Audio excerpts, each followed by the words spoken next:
From the Rockville campus of Montgomery College, Montgomery College Television presents Game 2 of our NJCAA basketball doubleheader, with the Montgomery College Raptors welcoming the Cougars from Frederick Community College. Hi again, everybody. I'm Michael Brown, and once again, it's my pleasure to welcome back in my partner, Marcus Rosano, for the second game of our doubleheader tonight. You all set for the nightcap? I really am. We saw MC's women shoot the lights out in game 1. I think we're going to have a little bit of a different story here. As you know, the odds are stacked against our Raptors. Well, that is for sure. And, you know, it's an understatement to say that Montgomery College has a tough task ahead of them tonight. They are playing the best team in Maryland JUCO. Frederick is in first place. They are 10-3 in league play, 18-6 overall. So the question is, with the predicament that Montgomery College finds themselves in tonight, they are seriously undermanned in the roster category. They are in desperate need of a win. Is there anything they can do to make a fight of it tonight? Should they change their style? What can they do to make it a game? Well, the only thing they can do is basically take the air out of the ball. However, there's a 35-second shot clock that's going to stop you from doing that totally. You can't run a four corners. We thought that we could see against Baltimore City in the last game that we did. Again, they were undermanned. They played a team that ran 11 guys up and down the court. We thought that they could try to slow the game down, make it a half court. But they couldn't because the other team always presses, and that's what you're going to do against a team that's so undermanned. Unfortunately, if you get behind early like they did against Baltimore City, you can't slow the game down. You have to score points to catch up. They have a couple of guys that can score some points, and it's Joe Serrano and it's Tavon Johnson. These two young players can really fill up the box score. They've had a game where they've scored 59 points between them. So, hey, you know, the odds are stacked against them. The team we're looking at over here in green, Frederick, looks huge. There's a lot of them, and they're very athletic. But there's a couple of guys here on the Raptors team that can cause some problems for the Cougars. Well, you would hope that they can pull something out of their hat tonight to make it a game against Frederick, because this Frederick team, they are deep, they are talented. Like you said, they are very tall. They are going to be a tough challenge for Montgomery College. Well, maybe we can see a little different style of basketball from, unfortunately, the 6 players on the Raptors. Slow the game down. I know the MO for Montgomery College has always been race up and down the court, but you can't do that. We ended the last game with 4 players. We don't want to see that again tonight. So let's see them slow it down and try to get these big guys in a half-court game. Well, to say that Montgomery College has got a tough task ahead of them tonight is putting it mildly. But we shall see what we shall see. We know these kids have a lot of fight in them. They are not going to quit. They're going to give it everything they have. Right. So stick with us. We will be right back with the starting lineups and the opening tip. You're watching Montgomery College basketball on MCTV.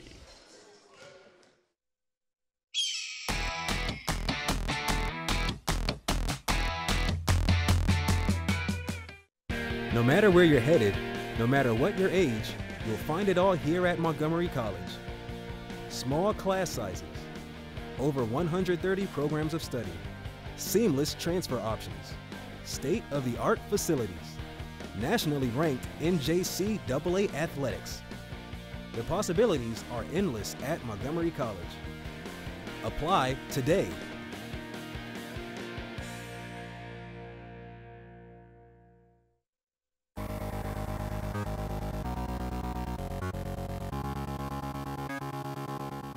Some birds of prey specialize in fish, so they would eat almost all fish in their diet. And some of those raptors have special pads on their feet where they actually have hooked barbs that allow them to have a much better grip when they're diving and grabbing for those fish.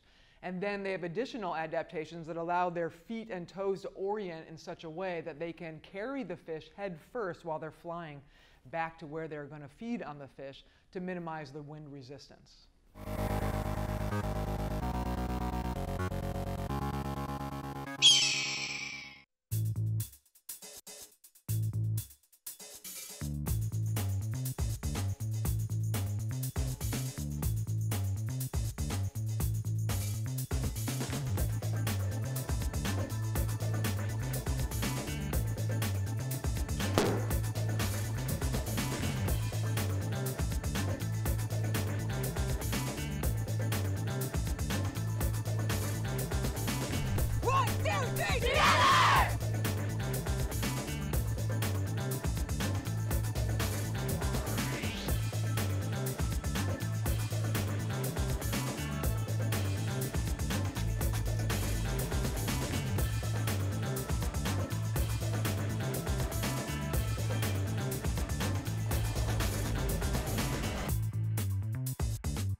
welcome back to the Rockville campus of Montgomery College. Michael Brown alongside Marcus Rosano. We are just about to get game 2 underway. Let's meet the starters for both teams. First for the Frederick Cougars. Starting at guard, number 1, Keith Claiborne. At forward, number 2, Dominique Robinson. At guard, number 12, Ben Weldy. At guard, number 20, Tariq Diggs. And at guard, number 24, Michael Jones. And the head coach is for Frederick is Monte Hill in his second season. His assistants are Keon Jr. Blackman, former longtime assistant at MC, Tony McCray, and Jeff Chambers. All right, let's meet the starters for the Montgomery College Raptors. Number 5, Tony Ramel. Number 10, Joe Serrano. Number 12, Tavon Johnson. Number 25, Tyler Shelley. And at forward, number 34, Will Jackson. And the head coach of the Raptors is James Bryson. He's in his 4th season, and he's assisted by Anthony Washington. And we are ready to get underway. We've got William Jackson jumping center against Dominique Robinson.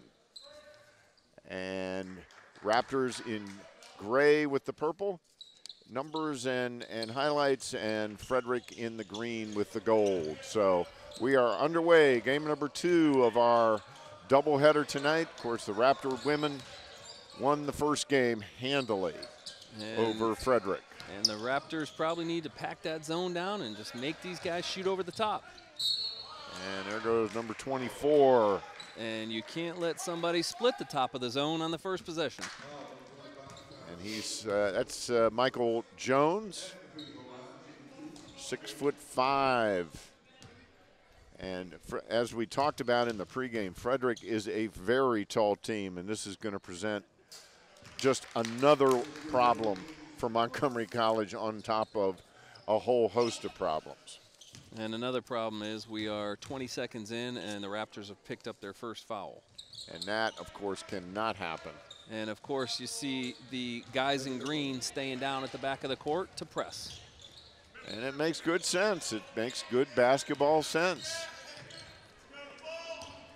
So the Raptors moving it around. Let's see how much time they take off the clock. There's Tavon Johnson, puts it up with about 20 seconds on the shot clock. Michael Jones with the rebound. Michael Jones takes up some space down there.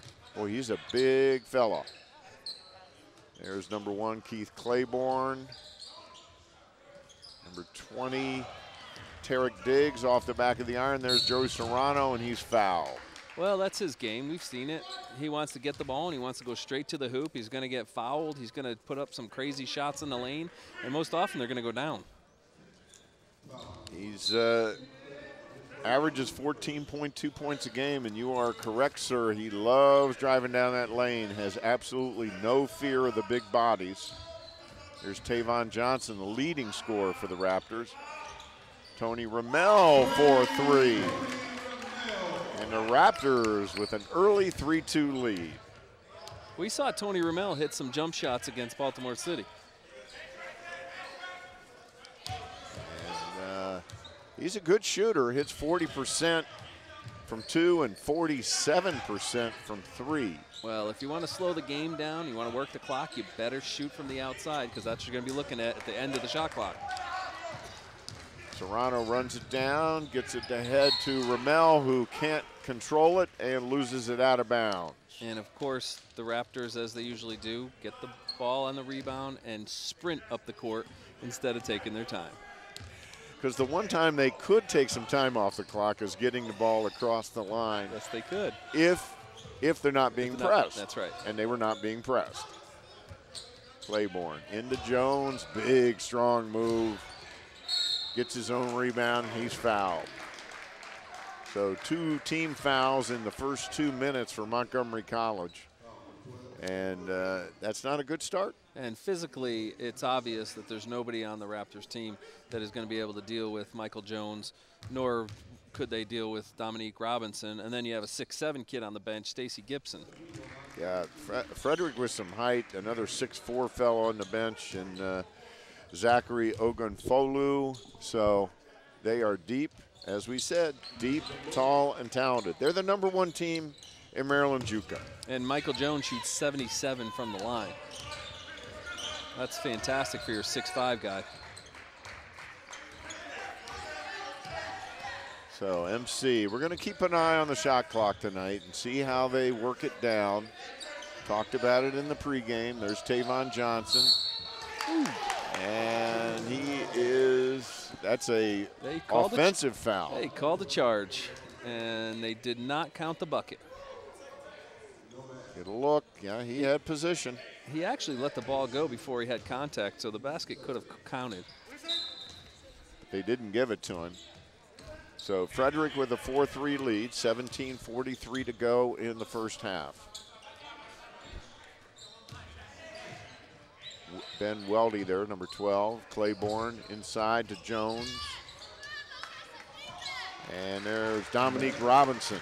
Bit of a two-man game between Jones and Robinson. There's the pressure, and boy, they've got him trapped. And that's going to stay down at Montgomery. It's going to, who did they give the ball to? They gave it to Frederick. Did not see the signal. So number 20, Tariq Diggs. He's a freshman guard out of National Christian. Hometown is Fort Washington. Ben Weldy. Jones. Shot off the back of the iron. Claiborne with the rebound. Robinson. There's Weldy for three. Nice form. Something tells me he's going to be looked for again on that wing. He's a sophomore, Weldy. Homeschooled kid out of Lovettsville, Virginia. That's a nice area in Virginia. So how's a guy like that end up in Frederick? Well, it's not that far, it's right? not that far. It's a stone's throw away. You go through Point of Rocks, and next thing you know, you're in Frederick County. There's Tyler Shelley from the corner for three. We saw that a little bit against Baltimore. We did. He had a nice game against Baltimore. And he's making the most of his increased playing time because of the predicament that the Raptors find themselves in when it comes to just sheer numbers. Nice defense on that possession, forcing the out of bounds at the baseline.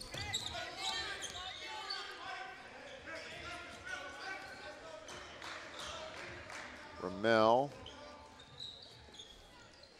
They're moving it around. Serrano down the lane, kicks it out. There's Ramel with an acrobatic drive, no good. Claiborne to Weldy from three, long. Serrano runs it down and sprints down the court and takes it to the hoop. And he hits it, and he'll go to the line for a chance for a three-point play. Nice. That's a highlight reel, left-handed take the foul, and one. Nicely done. So Raptors hanging tough here in the early going, 15:56 to go in the first half. Well, if you need one play to define Joseph Serrano as a play, we just saw it. Yeah.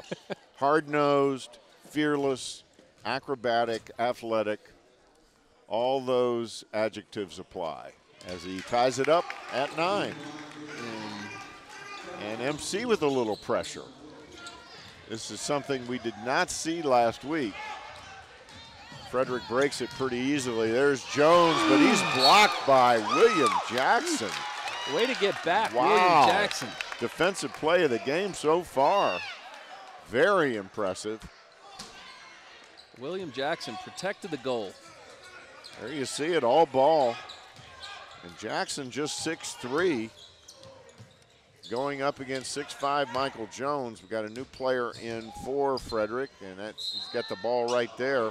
It's number 22, Zachary Ogunfolu.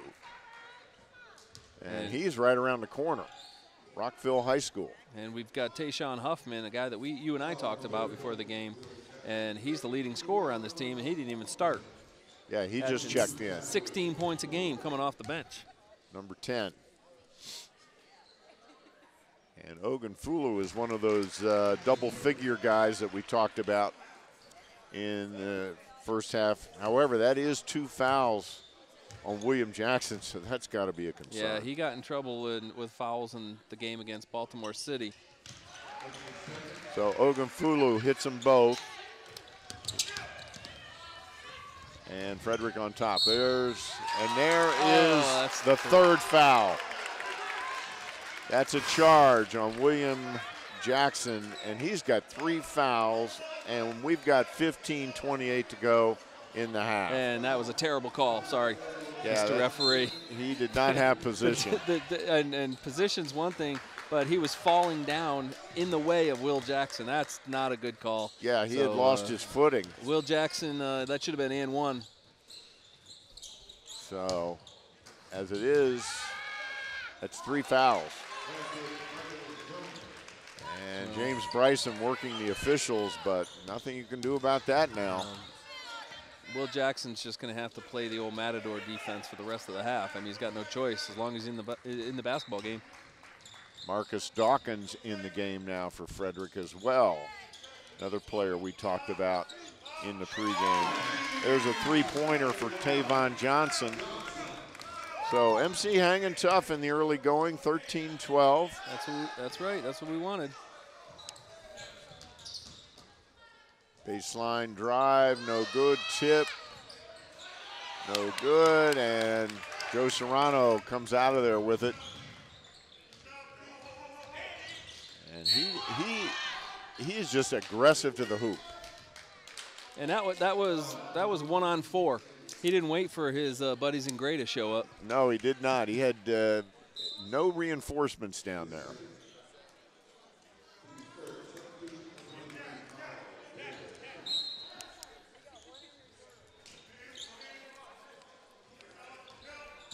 Tavon Johnson, leading scorer on the Raptors. And there's 27 seconds left on the shot clock. And it's a 13-12 game. Tyler Shelley from the corner, wide open, no good, but Jackson runs down the rebound. Good hustle play. So they are working the clock a little more, and I'm liking this. They're showing some good discipline. Johnson down the lane, and he's fouled. They called that a travel.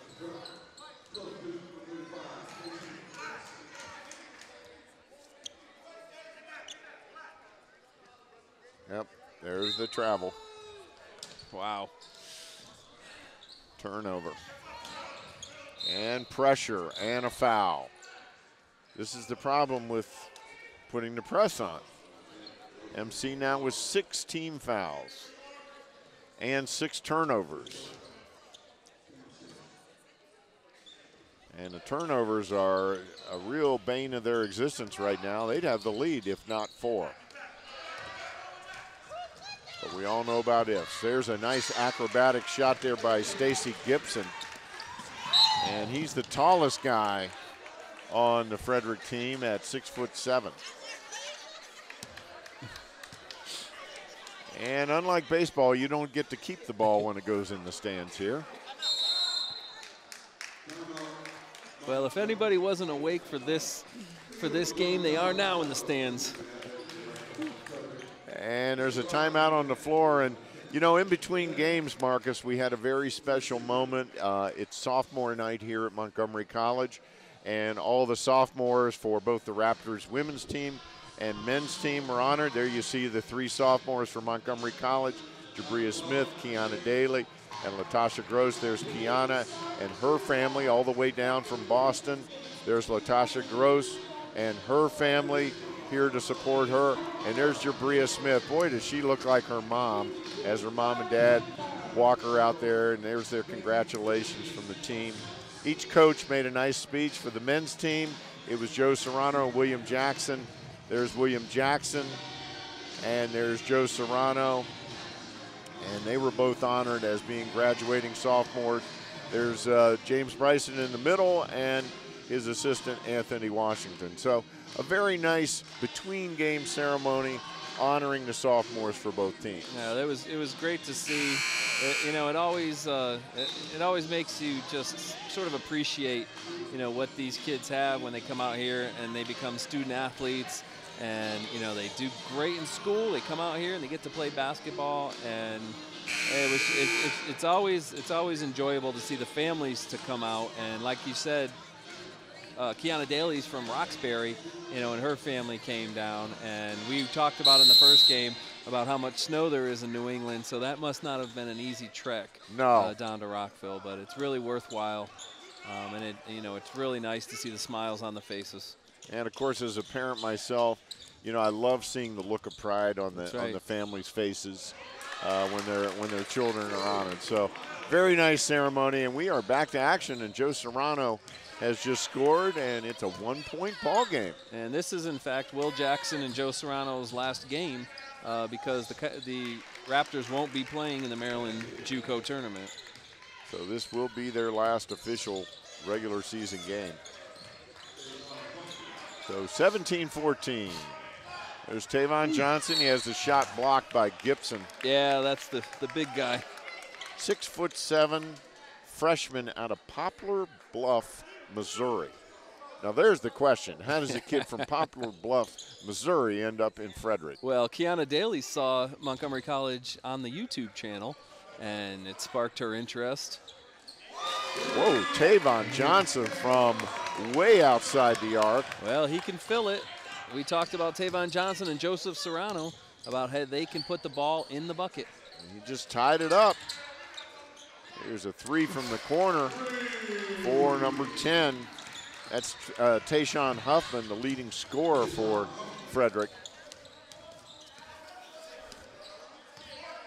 Huffman averages 16-2 a game. Tony Ramel. There's Johnson again from three, in and out, no good. Boy, that was halfway in the hoop. And there's it could be a little bit of a makeup. Well, you know, this referee's calling he's calling the offensive foul, and maybe it was a makeup.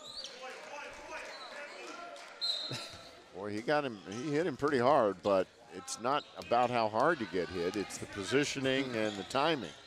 I mean, technically he had position. He did.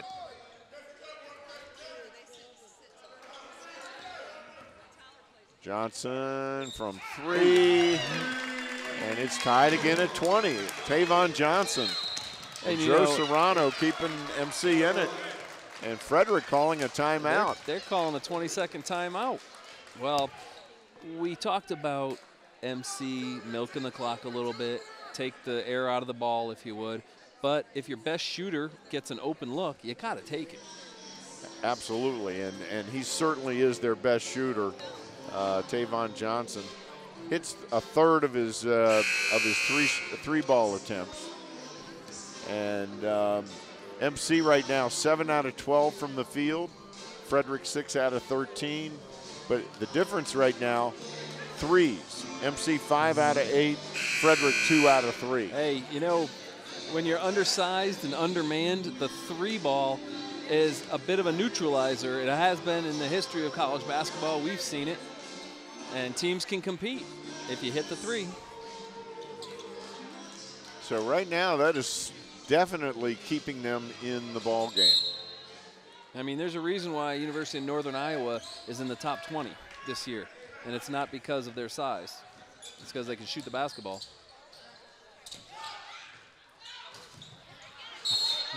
And there's Ogunfulu over the back for the foul.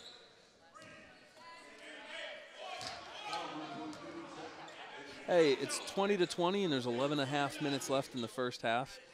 I'm surprised, and it's a pleasant surprise. It's a very pleasant surprise, and again, it's the shooting right now that's keeping them in it.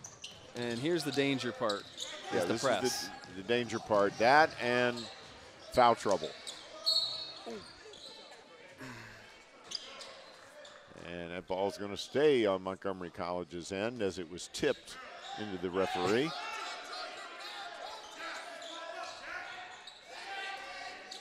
Shelley. Serrano, they are working the clock more. There's definite change this week. That one came up short, but he's fouled. Fouled on the 3-shot attempt. So Marcus Dawkins picks up the foul, and that'll be 3 shots from the line for Tavon Johnson. Wow. I think Tavon got bailed out on that. But he'll take it. And it is Academy Award season. Yeah, and you're right. And he might have gotten one. Yeah. But the kid did go for the up fake, and he got rewarded. Tavon did for a nice up fake. So he makes his first. He'll be back next year. Tavon, just a freshman.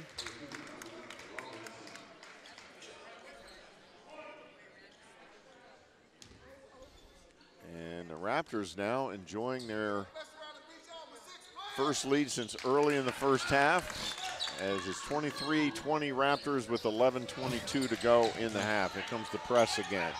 There's a steal by Serrano, and he puts it in. Well, look at that, partner, 25-20. It's a big surprise. It really is. And Bryson called a press, and it surprised the heck out of the Cougars. They were not ready for that full court. Wow. Will Jackson just got away with his 4th foul. They didn't call it. Ooh.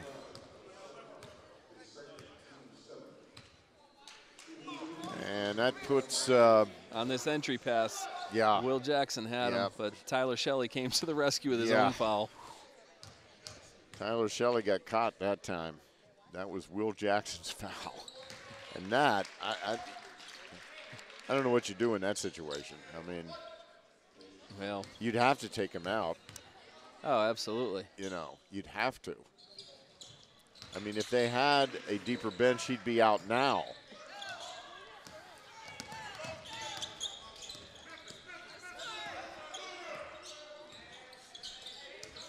And I'm surprised that FCC is packing this into a 2-3 zone when the team you're playing is knocking down 3-pointers. He should be going man-to-man, head-up, pressure, all the way up the court. And Johnson misses.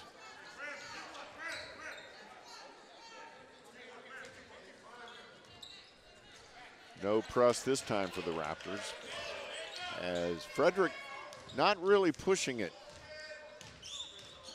Number 10, Tayshaun Hoffman over in the corner.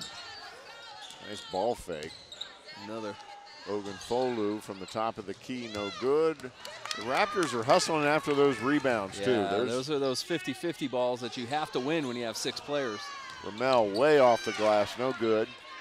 Smart play by Tyler Shelley. Bring it back out. Smart play. Might be boring, but it's smart. Work the clock a little bit.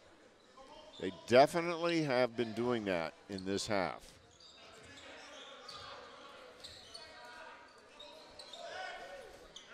Serrano for 3 off the iron, no good, but he hustles for the rebound. Oh, flips it to Jackson. Jackson surprised. Serrano a little bit too generous. But the Raptors maintain possession, and they call a timeout. So they have got to be feeling very good about this. Well, I am, and I'm just watching.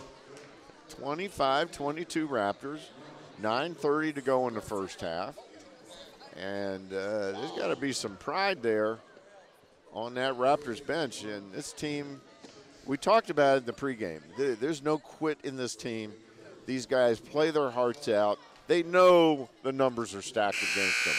And, you know, we talked about a little bit before the Baltimore City game is kind of break the game in installments. You know, maybe stick around for the first 5 minutes. If you can stick around for the first 5 minutes, then make it stick around for the next 10 minutes. And if you look at the clock here, we're 10.5 minutes into the first half, and the Raptors have a lead.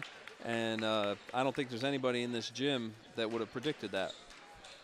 And to no fault. It's 6 players against the #1 team in Maryland JUCO at this point. That's right. Now, Frederick is not shooting well. And should that change, things could change quickly. But at the moment, there's a travel.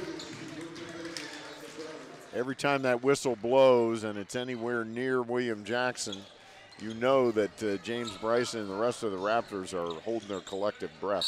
And they only have 1 player on the bench, and that's Didas Akagnon. Yeah, so there's no depth. And here he comes. Here he comes. And he's coming in for William Jackson.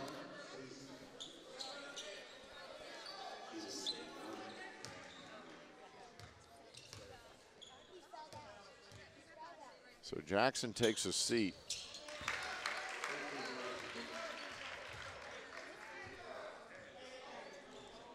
And on the line, number 35, Stacy Gibson, 6'7", 4.8 points a game, and 3.6 rebounds for the freshman. That's a nice break of the press. Got the ball to the middle of the floor, exactly where you're supposed to. And then they turned it over.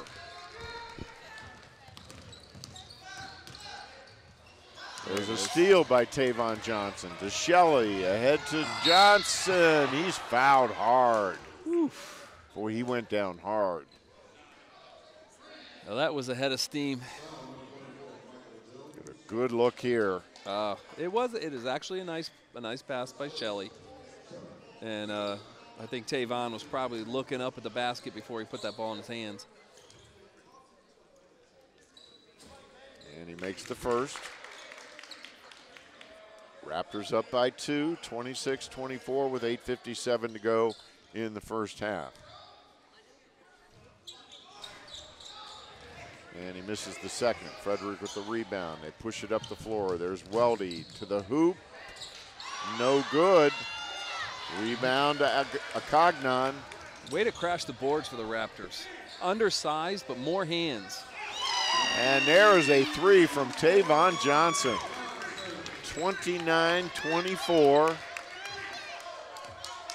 Tavon Johnson with 16 points. Knocked the three down. 16 for Tavon Johnson with 8:23 to go in the first half. There's Ben Weldy with a three. 8:16 to go in the first half. Tony Ramel with the ball. Raptors hanging tough against all odds. Johnson, Shelley from three, in and out, no good. Hey, it was a nice look. It was Tavon a good got look into the middle of the lane and he kicked to the open three. No, that was a good play. Yep. And you should take that shot. And it just rimmed out. There's a travel by Tayshawn Huffman to turn it over.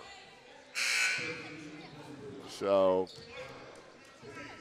Frederick's shooting is a little bit off. Turnovers, 8 each. That's evened up. And field goals, Frederick 7 for 17. The Raptors 9 for 18 from 2. It's sort of that drive and kick offense that they're running. There's Weldy. And there's number 2, Dominique Robinson. Serrano.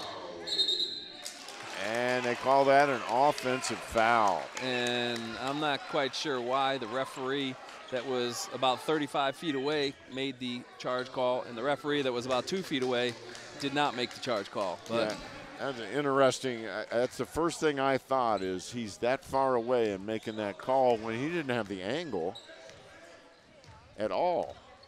I don't get that.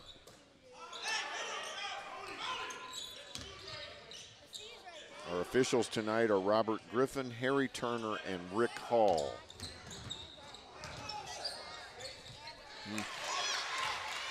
They're dangerous when they get that ball a few feet out on the baseline. It's just sort of a slashing to the hoop, and there's nobody inside that's going to challenge at the rim. No, they've got a serious height advantage on the Raptors. There's Shelley from 3, no good. Had a good look. Serrano with the steal. Takes it right to the basket. You know, he's scrappy. That's about the 3rd time he's come from behind somebody and knocked the ball away. Oh, he's doing everything possible out there. Get a good look at the steal. Look at that. Picks his pocket and then right to the basket. Great camera work there by Corey Wallace. And then Dominique Robinson answers with a 3 from the corner. But Joe Serrano and Tavon Johnson, boy, are they having a great first half for MC. Well, we knew those two guys could score. 5:57 to go in the half. Raptors trailing by just 2. They got Ditas with a moving screen. That's a turnover in the books. Yep.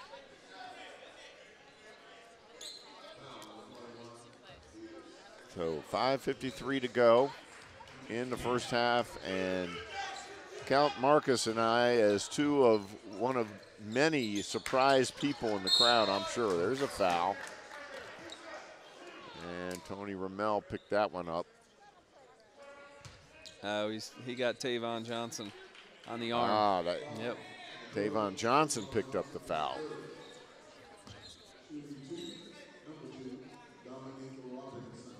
So 16 points for Tavon. And Dominique Robinson on the line. He's only a 52.9% foul shooter, and he misses the first. Our replay showed a little different story.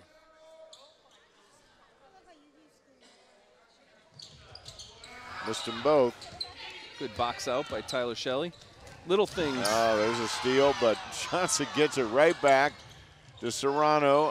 A Cognon. See, you need those contributions from the guys you don't think are going to make contributions if you're going to stick in a game. And a beautiful feed there by Serrano. There's a travel. And we're all tied up at 33 here. And, you know, it feels like the momentum is on MC's side a little bit. I don't think Frederick has even come close to matching the intensity that MC has. You know, FCC, they're a little bit of a sleepwalking mode right now. Well, we're 15 minutes in, and they haven't matched intensity. No, MC has definitely won that battle. Ramel, Johnson, drives, loses the handle. Weldy comes out of there with it. Nice feed ahead to number 24, Michael Jones. Boy, nice look by Weldy. Serrano right back down the other end. To Ramel, no good. Rebound Robinson, and here they come again. Now they're pushing it. That's Kyle Davis. I'll tell you what, Jones. I'm getting winded just watching Joseph Serrano play. Man, he is something. There's Robinson, and another foul. Montgomery College now in the double, has put Frederick in the double bonus with their 11th team foul. And that one's on a Cognon. So Dominique Robinson back on the line for Frederick. Last time there, he came up empty on both his opportunities. This time he makes it.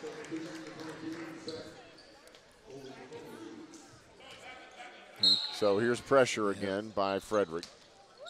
Smart move by Coach Hill. Momentum shift. MC's down by 5. And they get the steal. Oh, he missed the bunny shot there. Zachary Ogunfolu.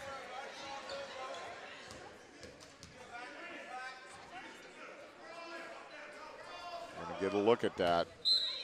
Wow. Oh my gosh, that's gonna keep him up tonight. Gibson. Up to Huffman, back to Huffman. Jones drives the baseline. You're right, they can't stop him on the baseline. And there's another steal. Ahead to Jones, in and out, no good, but the height. So Frederick having trouble with the gimme shots.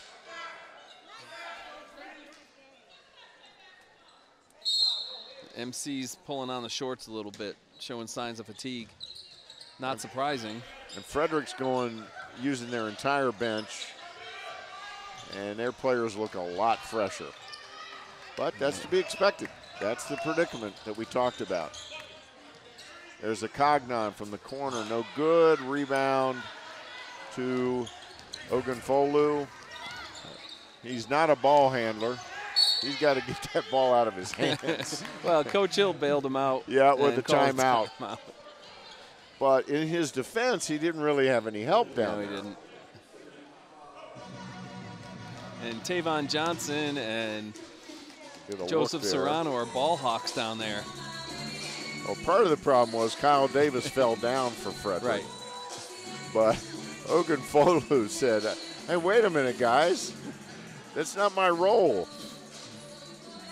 So we get a good look at Tyler Shelley there on the bench. Coach Bryson talking to his team. Good look at Frederick.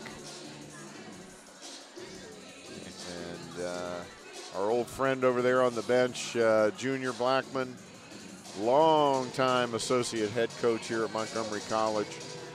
Good junior there with the vest and the yellow shirt. Was here for 13 years and coached his team, or helped coach the team to a lot of success. And under Coach Hobson, who's a legendary figure on this Rockville campus and in Montgomery County. Was here over 20 years, played basketball at MC. There's a look at some of the MC baseball players.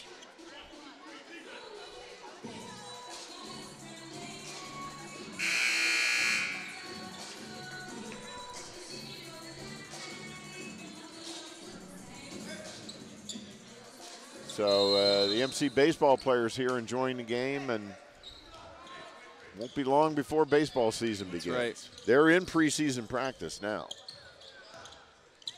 We talked about it. They're ranked 13th in the preseason national poll.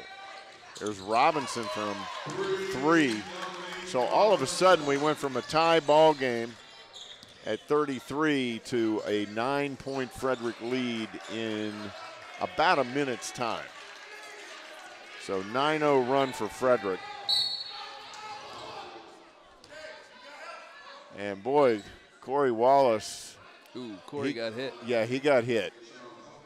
As, of course, he's got the camera up to his eye, and he got rammed into. But Corey's a gamer. He's going to hang tight. Get a good look at it. Boom. Wow. That is full impact. Camera to eye. Wow. He never flinched. He never flinched. He had the shot, and he's right back on the shot. There you see Corey Wallace. Wow, the heck with Dan Rankin. That deserves an Emmy. Corey Wallace, former MC student. Actually, he was a student of mine when I was an adjunct professor here. Corey Wallace, one of my better students, I must say. I taught him everything he knows. That's right. That's right, Professor Brown. So, Corey doing a great job there. That is a tough job under the basket here because there's not a lot of out-of-bounds territory. There's a nice floater there by number 10, Tayshawn Huffman. So a 10-point Frederick lead with 2:40 to go in the first half. And I got to tell you, I love what I'm seeing out of this Montgomery College team tonight. Yeah, they definitely came to play. Shook off what we saw against Baltimore City. This is a far cry from that. There's Johnson from way outside. That had to be 28 feet from the hoop at least. And it fell like a drop of rain into a bucket. Here he goes with a steal and 2 more. And he doesn't miss those layups. I tell you what, how many points is he going to score in his MC career? He's coming back. Exciting player. And a Cognon. Now this time they didn't call the charge. That's right. There's Johnson with the steal. And there's Corey's shot. Fantastic. And again, Corey takes a beating and keeps on shooting.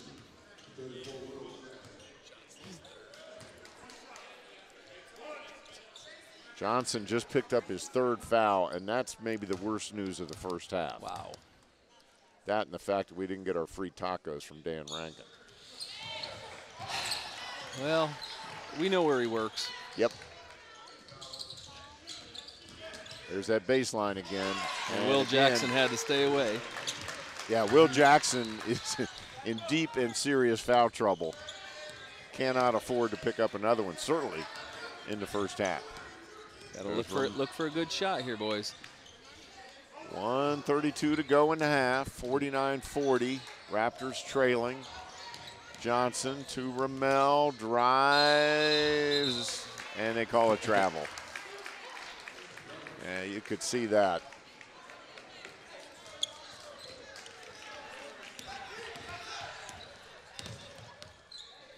Yeah, a couple too many steps there. It's important for MC to play some tight defense here. Keeping this game under 10 points at halftime would be a big boost. Oh, that'd be a morale victory of all kinds. Oh, there's that baseline again. Yeah, there's no rim protection here. And there's Tayshaun Huffman with a teardrop, 51-50, and we're under a minute to go in the half. 48 seconds to go as the Raptors work the clock. It would be nice to see them get it under 10 here at the break. 36 seconds to go, 15 on the shot clock. Run a pick up here for Joseph Serrano. Into Serrano, they post him up. There goes Johnson from beyond the arc, no good. Rebound to Robinson, and Frederick is going to go for the last shot. Leading 51-40, 13 seconds to go in the half. 10.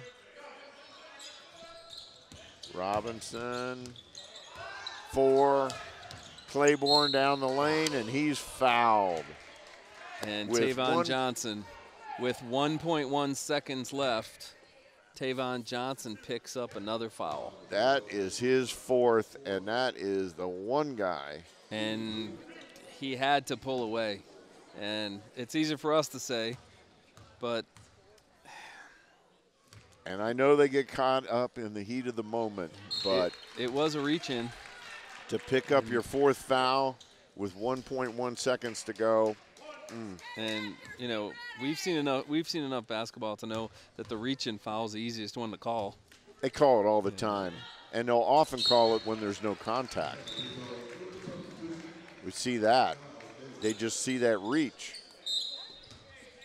because 90% of the time there is going to be contact. And that is the end of the half. And our score at the half, the Frederick Cougars 53, the Montgomery College Raptors 40. We've got some special halftime entertainment for you. And once it concludes, Marcus and I will be back with a look at the first half stats and the start of the second half. You're watching Montgomery College basketball on MC TV.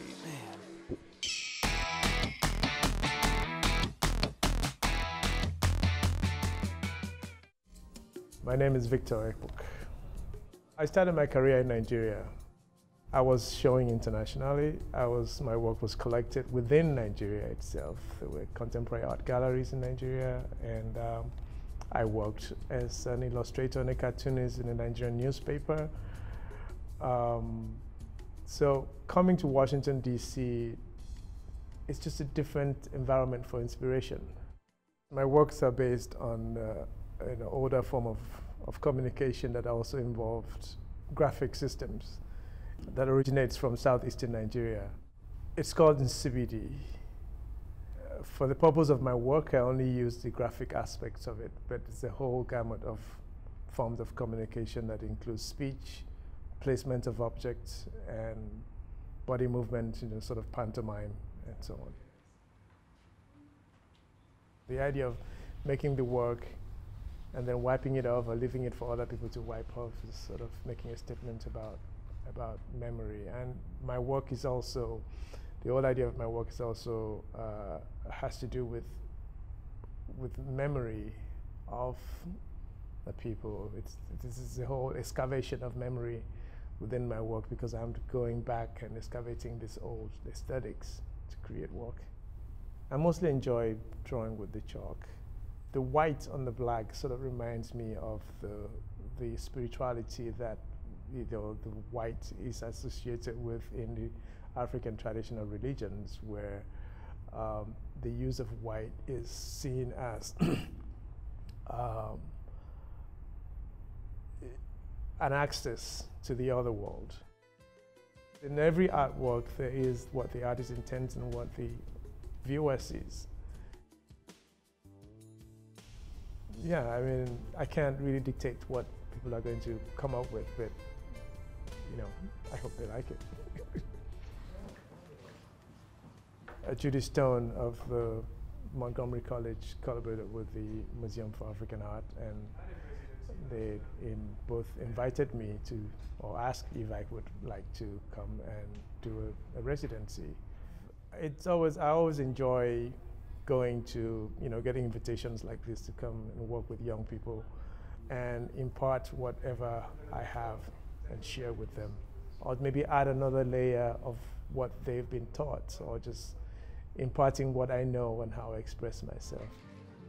And as you can see around, the walls around, that there's so much explosion of ideas and imaginations, and how they can use their own symbols or create their own symbols, and based on their sense of composition, and tell their stories. Like you see on this wall, I'm sure most of these works have a story. So at the end of the day, when they are done doing their compositions, I would ask some of them to talk about the works that they've done and what inspired them. And it's always very interesting to hear what the stories are. And then I would ask them to do collaborative work, like you've seen on the large works, collaborative. Everybody comes in and brings their own idea, and then it will stand back and look at it to see how it all comes together as a composition.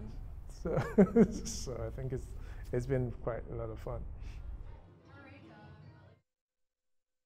No matter where you're headed, no matter what your age, you'll find it all here at Montgomery College. Small class sizes, over 130 programs of study, seamless transfer options, state-of-the-art facilities, nationally ranked NJCAA athletics. The possibilities are endless at Montgomery College. Apply today.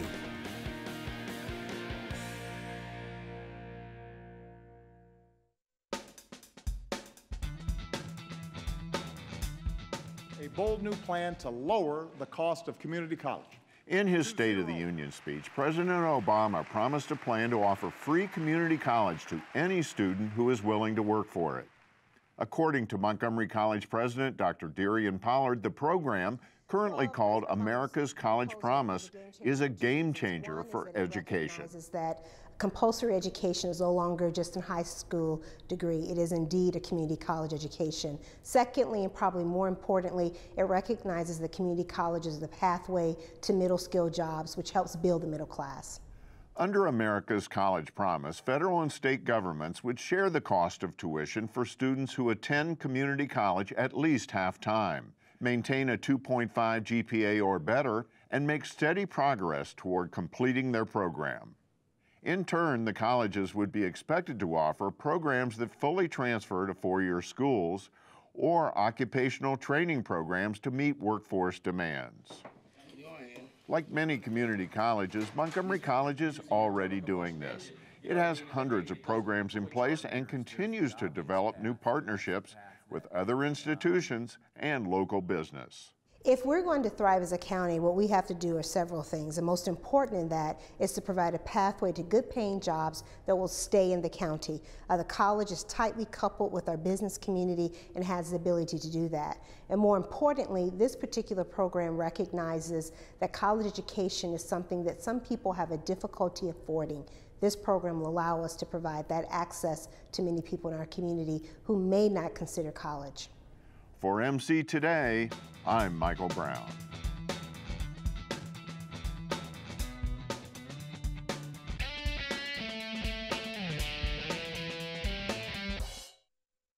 One word to describe Montgomery College: awesome. Interesting. Fun. Awesome. Perfect. Inspirational. Spectacular. Family. Nice. Diverse. Excelling. Surprising. Perfect. Opportunity. Fun. Great. Exhausting. Inspiring. Flexible. Excellent. Awesome. Awesome. Awesome.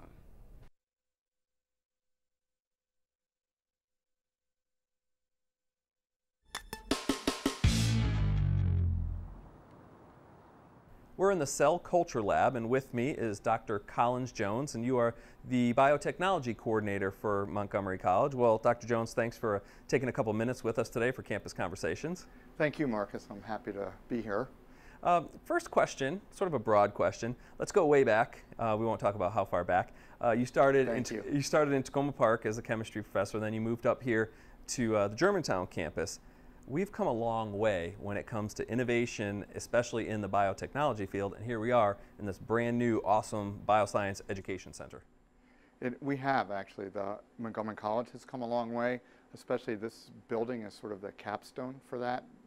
I'd like to say that we are probably one of the most, if not the most innovative community colleges in America today, because we have our biotech program here as well as our other excellent STEM programs, biology and chemistry.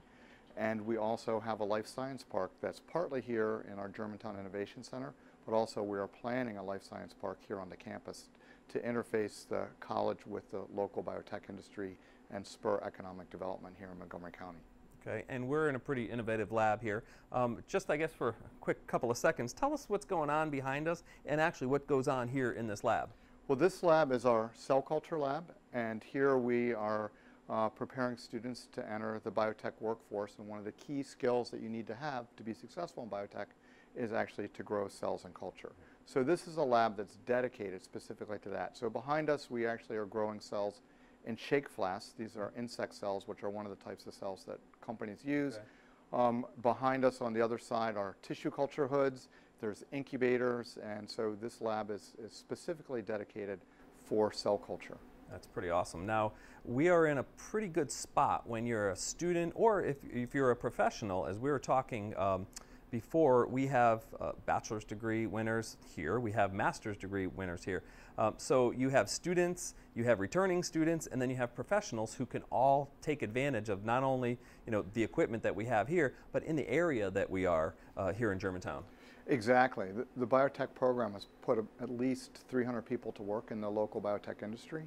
And about 50% of our students actually have a bachelor's or a master's degree. We have 8 students actually who graduated from College Park this past year, taking our classes to prepare them for a job in the biotech industry. But in addition, we have state-of-the-art, actually amazing equipment here. I brought some friends up from the FDA the other night, and their mouths were dropping at what we have accessible here. So the students will actually learn on state-of-the-art equipment that even some of the smaller companies don't have, and we're looking for ways to partner with them to spur that innovation theme here in the county. Talk a little bit about maybe a couple of things that somebody might not know that the students are doing here hands-on. I mean, we see a bunch of the pipettes, am I saying that right? Yep. So what are they actually doing? Maybe a couple of things that you can tell us that they're working on hands-on. Hands-on, right now we have an immunology class, and actually for this week and the past couple of weeks, they've actually been purifying an antibody. And so this is again another thing that's common in the local biotech industry. In our intro immunology class, they're purifying antibodies at the bench scale, but when they take our biomanufacturing class, we're actually going to have cells make this antibody in bioreactors, and they're going to move into our protein purification suite and do a slightly larger scale purification, again using the same equipment that you would find at any of the local biotech companies. Wow, and we have a little less than 2 minutes left, so I guess we'll send you off with this. What are 5 things that somebody should know about this building and about the biotechnology program here at Montgomery College? I think this building is a state-of-the-art STEM building. I don't think there's any place that can match this, at least at the moment, in the state of Maryland in terms of the equipment and the faculty and just the facility itself. As to the biotech program, the things that I'd like people to know about the program are, 1, we do prepare people for entry-level jobs in the local biotech industry. We work closely with the industry to do that. I have about 20 openings right now that I'm trying to find people for. We are a transfer program. We transfer to George Washington, to Stevenson, to Hood, hopefully to UMBC in the near future, so there are places for our students to go. If students do get a job and they want to continue their 4-year degree, the biotech company will pay their tuition for that through a master's degree. So they can leave with essentially little or no student debt. Again, a number of our students already have a 4-year degree or a master's degree. Yeah. And lastly, we have scholarship money available to help students take classes with us. Well, that's a fantastic sell. I learned a lot in the 5 minutes that we've had here today in the Bioscience Education Center. So Dr. Jones, thanks for giving us some time today.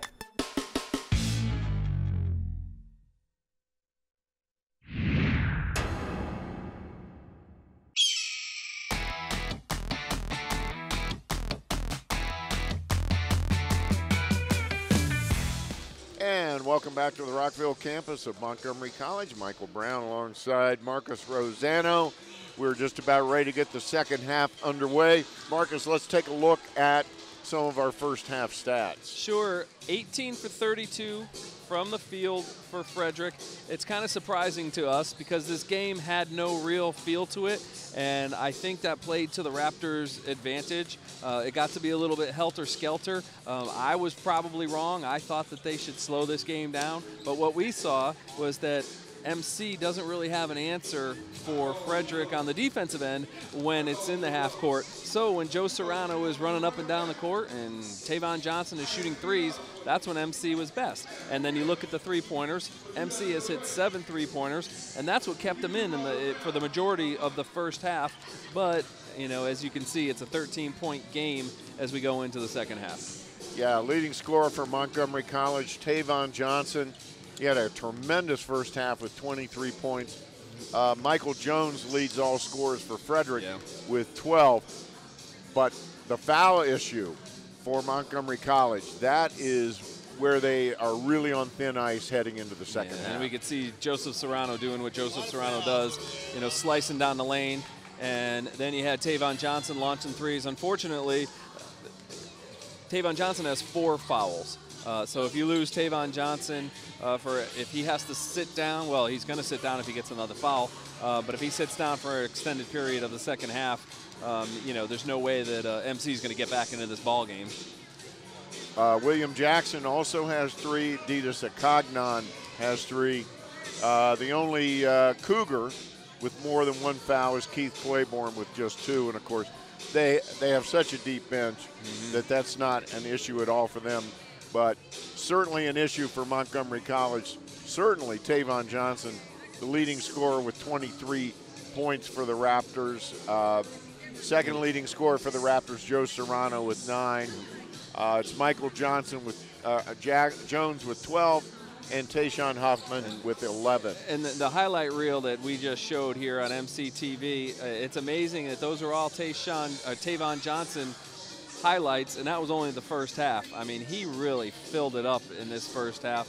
And, hey, you got to give these Raptors credit. You and I were looking at each other when it's 10 minutes into the game and it's a tie score. It's like, wait a minute, this isn't what we predicted, but that's a good thing. They came out here, they played really, really hard, fought basketball. They played smart, and Frederick kind of sleptwalked through the first 10 minutes, and that was a good thing because I think the Raptors put a pretty good scare into our visitors tonight.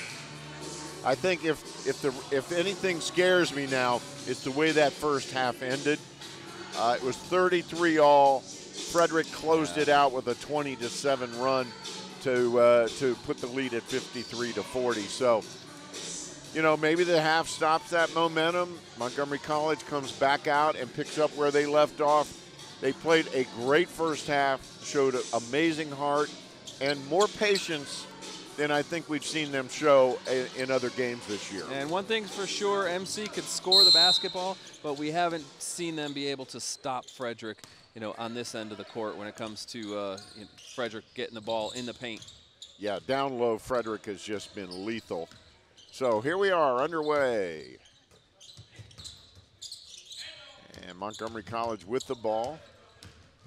Serrano kicks it out to Jackson for 3, off the iron, no good. Rebound to Weldy, and here comes Frederick. Claiborne in. Obviously, that's not Will Jackson's shot. Michael Jones with the ball. Weldy.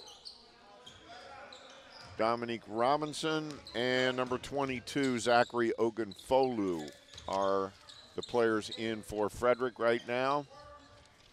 It's rebound to Tavon Johnson. Johnson, Jackson, Serrano, Ramel, and Shelley for Montgomery College. And there's a classic Joe Serrano. Yes, it is. In the lane move. Plant that left leg and spin to your right, and right by the big guy. Ogunfolu and, boy, Will Jackson. I apologize if you hear me gasp, but every time he goes up. Tavon Johnson in and out, no good. Ogunfolu leading the charge. He's a big, strong kid, Ogunfolu is. Boy, he looks like he should be playing free safety That's somewhere. Right.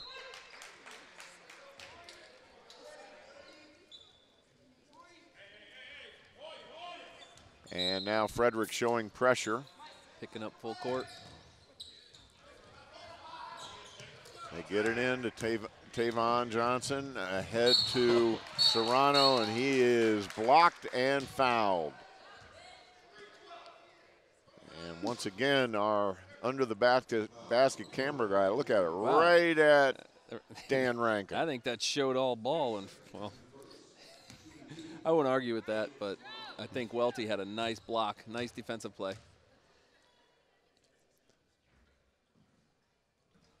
So Joe Serrano on the line.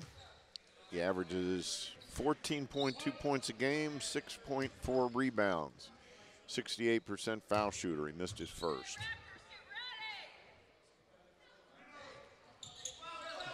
And he makes the second.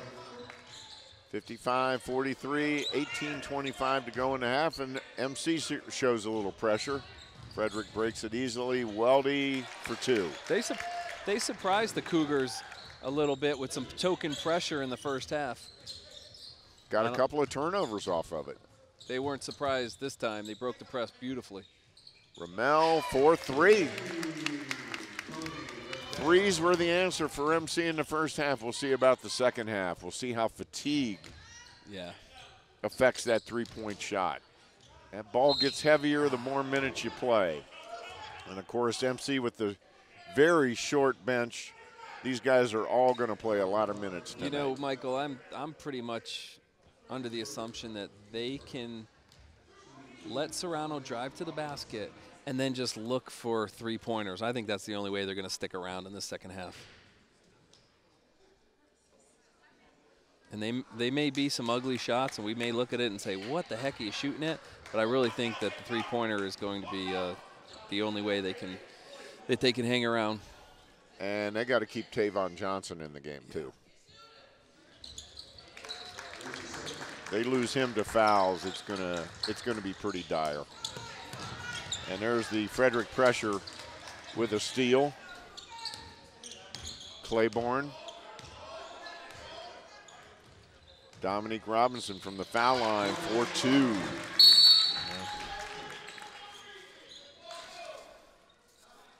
So 60-46 now. Frederick enjoying their biggest lead of the game. We're at a very tight first half. But Frederick went on a 20-7 run at the end of the half to take the lead, 53-40. Serrano kicks it out to Johnson. He goes into the lane, a little fall away. And not only, is it bad that if Frederick scores a bucket, that sets up their pressure. So it's sort of a double-edged sword. Yeah. There's a steal by Johnson. He's had several of those tonight. Takes it all the way, no good. And there's a foul. I think Tavon might have wanted to give that one to Serrano, streaking down to his right.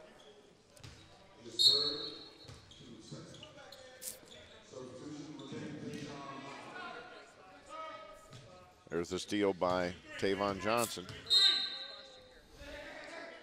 Yeah, I see what you mean. The trailer, Serrano, had the better look.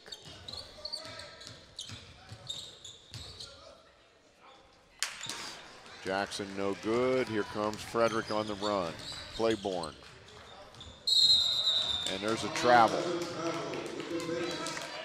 So MC is cut into the lead. They have it down to 12. 16:48 to go in the ball game.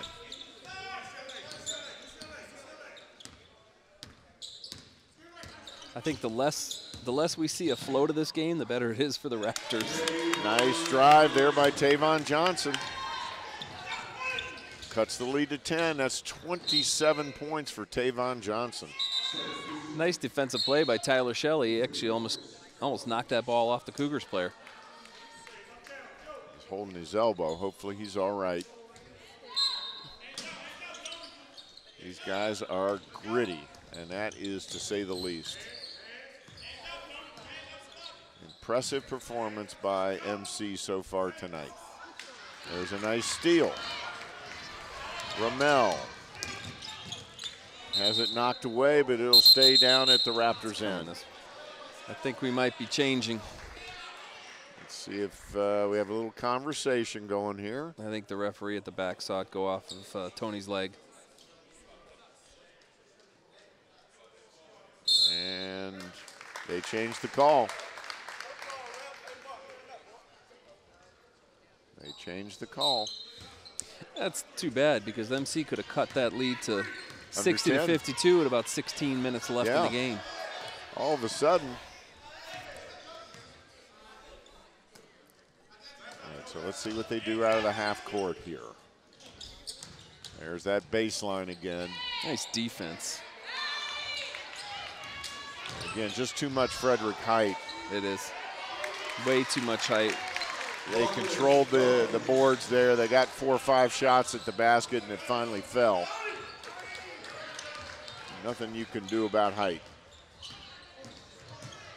Shelley glides to the hoop, no good. Rebound, up ahead.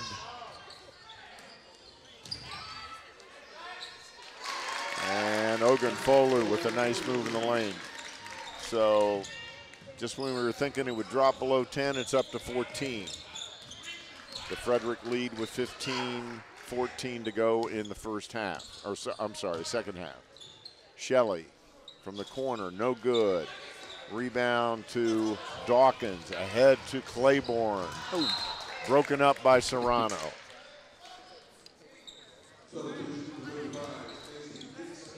Boy, Joe Serrano has not been out of this game for a minute. And he's back doing things like that. Trailing the play from 94 feet down the court, and he gets a hand in. Boy, Tony Ramel takes a break, and in comes Didas Akagan. There's a battle in the corner. Claiborne. MC's got their hands in the passing lanes tonight. Playing much better defense off the top of the backboard. It'll be MC's ball. They're just playing better across the board tonight. Against a very good team. We cannot emphasize that enough. Frederick is #1 in Maryland JUCO. They're 10-3 in the league and 18-6 overall. They have lost 2 in a row, however. So there's maybe a tad of trouble in paradise. And another thing I think is evident is that Joe Serrano and Tavon Johnson can play for anybody. Absolutely. Absolutely. You'd be hard-pressed to find 2 better players, male players, in Maryland JUCO this year than those 2 guys.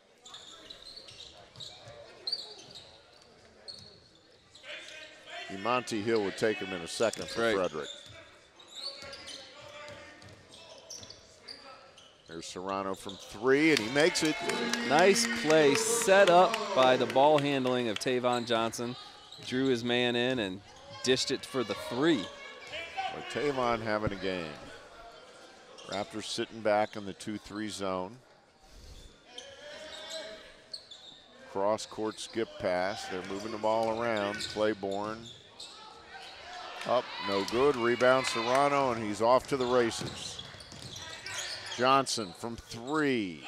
Oh, my goodness. Yeah. Joseph Serrano saw Tavon Johnson out of the corner of his eye, trailing that play, and he sets up where he wants to be set up, right at the three-point line. 30 points for Tavon Johnson. Smack dab on the middle of the NJCAA. Here we go. Got the lead to 8. Got to look for a good shot. Johnson down the lane, and he's fouled. Blocking foul. And we're going to see a replay on that, but I'm pretty sure he got bailed out. Oof. There was no contact, really, but he hit the ground with a big thud, and that drew the whistle. Yep. Anything you can do to draw the whistle. Tavon Johnson has hit the deck more than once tonight. And he's a little guy. I mean, he's got to be bruised at the end of a game. This is the foul shot.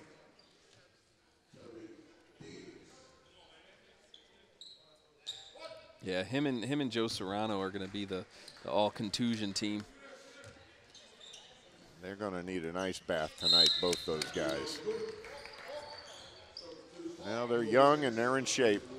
Yeah, you only get to do it once. They got it down to 7.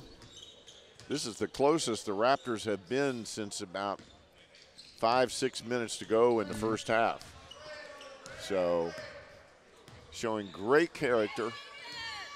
They have chopped into this double-digit Frederick lead. Frederick was up by 14. You know, and it doesn't even seem, there was 5 minutes at the end of the first half where Frederick sort of found it out. They got it.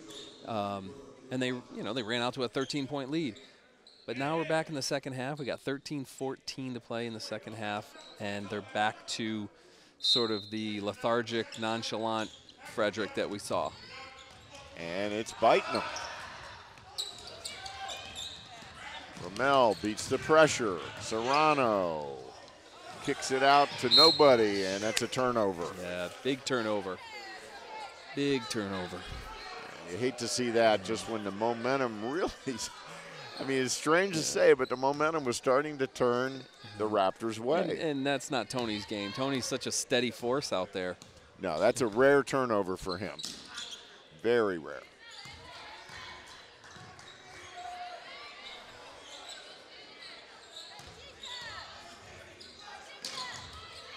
Down low, this is where it's tough. He is so strong. And that is and one. I mean, you just look at the size of him compared to posting up against Tyler Shelley. And Tyler Shelley's not a small guy, but this kid is very strong. Yeah, Ogunfolu. I mean, 6'4". He got Tyler Shelley on his back, and there was no chance. He's got to be 6'4", 210. We don't have the weights on these guys, but just looking at his shoulders and arms, the big fella. Tony Rommel's done a nice job dribbling the ball up.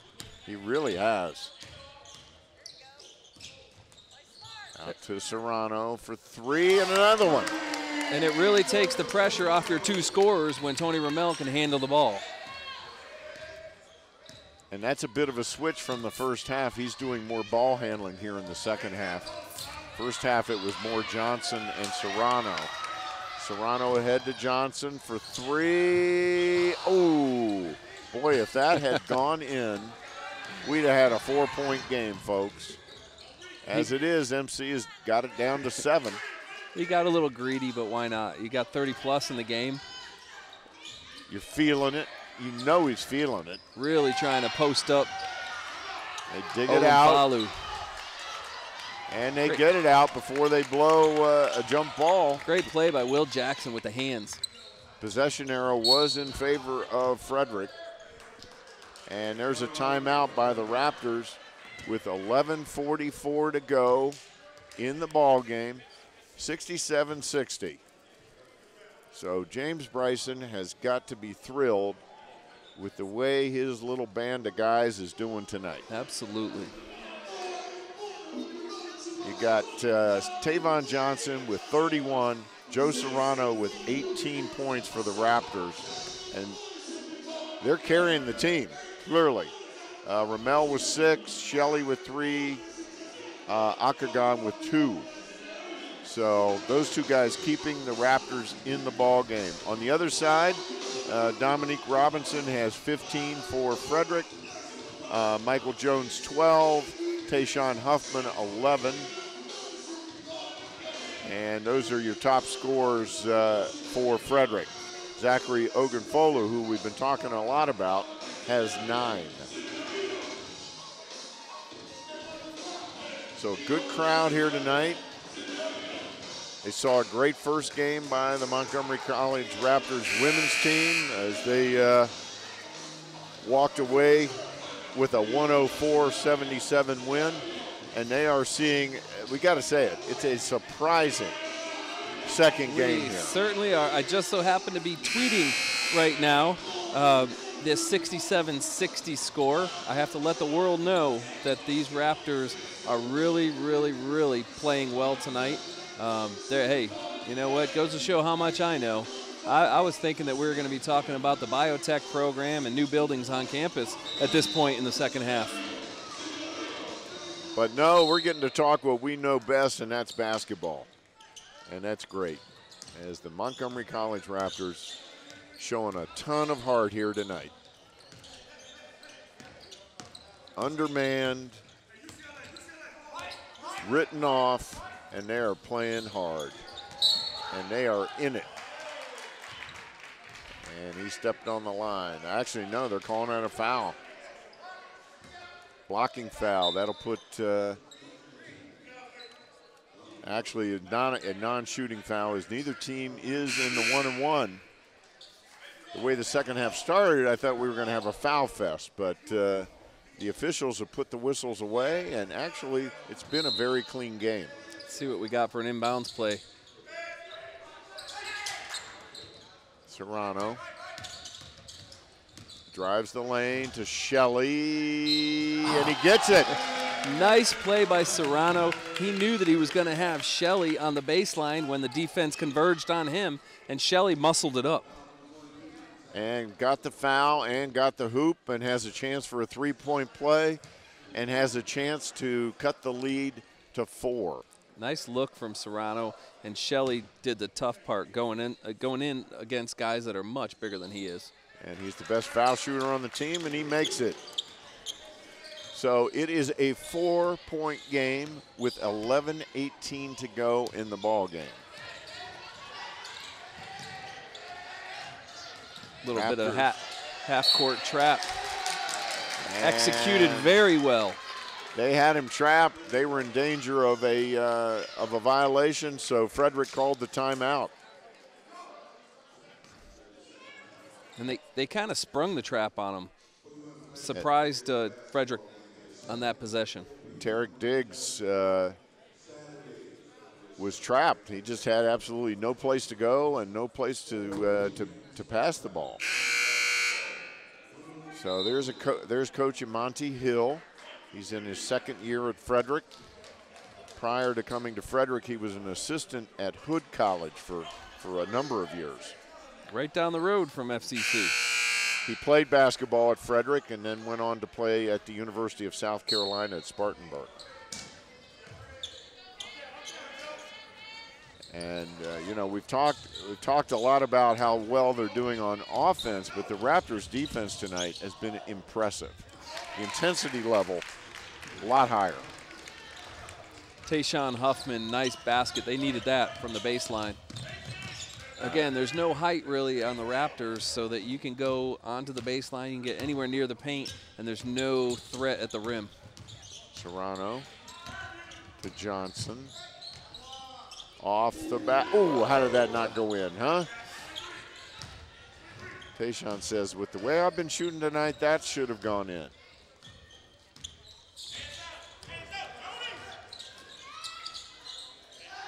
Kicks it out to Diggs for 3, no good. Big rebound. Tavon Johnson getting way up there.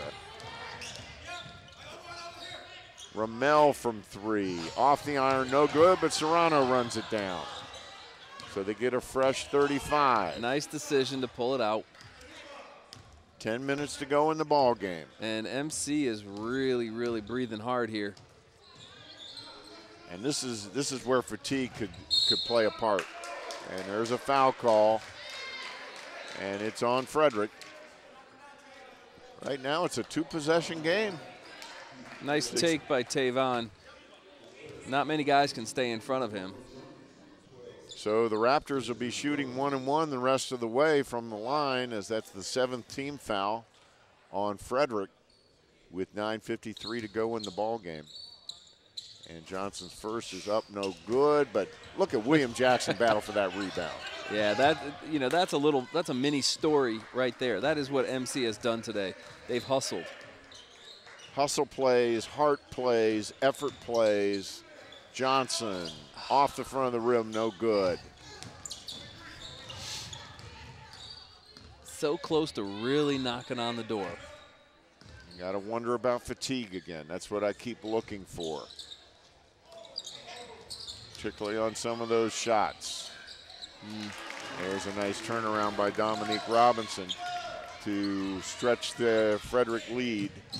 There's Ramel from 3 all by himself. Nobody under the basket for MC, but there didn't need to be. And they need, if this is going to come down possession to possession, they really need to pack it in that paint. Anytime Frederick has gotten the ball in the paint, they just use their size. And there's a foul call. Let's see who it's on.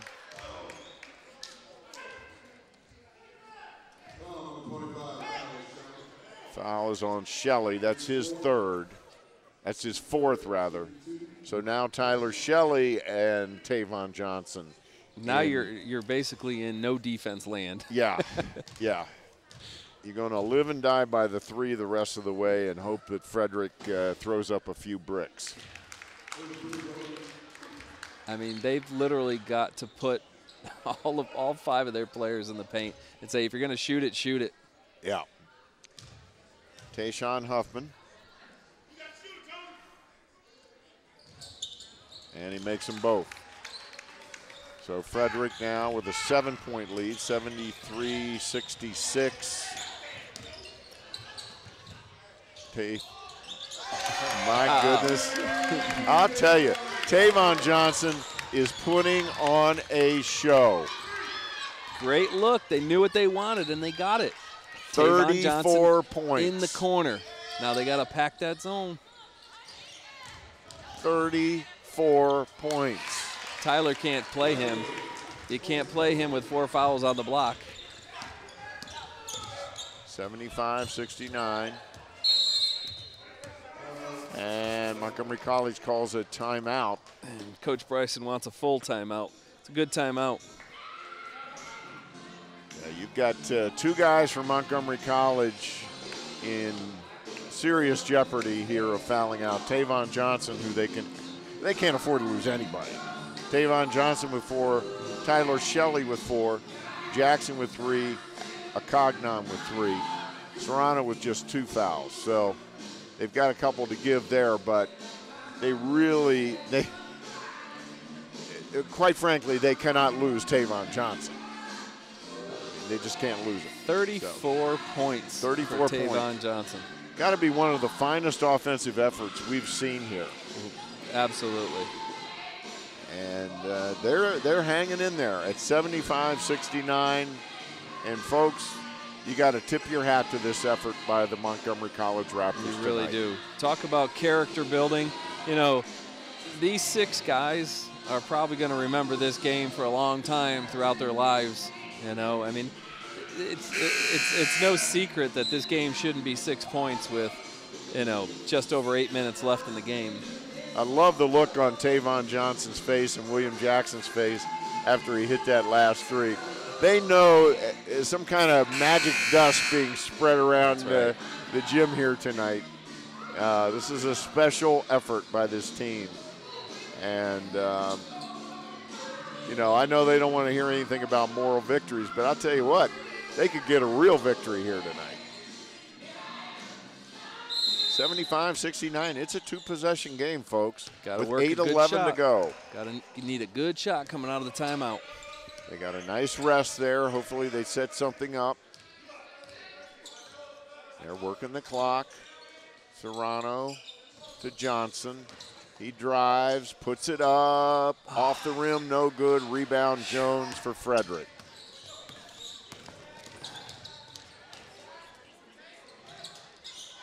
And,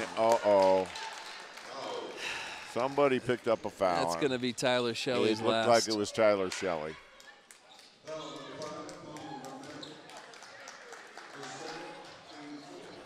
Nope, they didn't call him. They gave it to Tony Rommel. Yeah. That's the best thing that could have happened. I think he got the second foul, but we'll take it. Tony Rommel is not complaining. And Tyler Shelley has a look on his face like, ooh, I got away with one. Hey, if you only have 2 fouls, you put your hand up. That was me.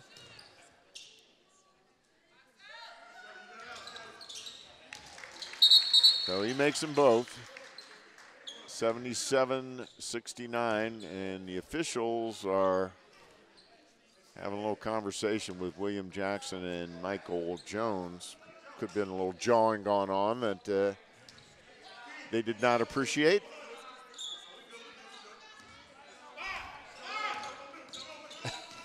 Just a little bit of ticky-tackiness going on under there. Well, the MC needs an answer, and it has come by way of Tavon Johnson all game. Rommel from the corner, off the iron, no good. Battle for the rebound. He comes Serrano with it. How many 50-50 balls can the Raptors win?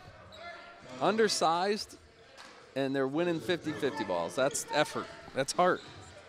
They got trapped in the corner, and Serrano wisely calls for the timeout. So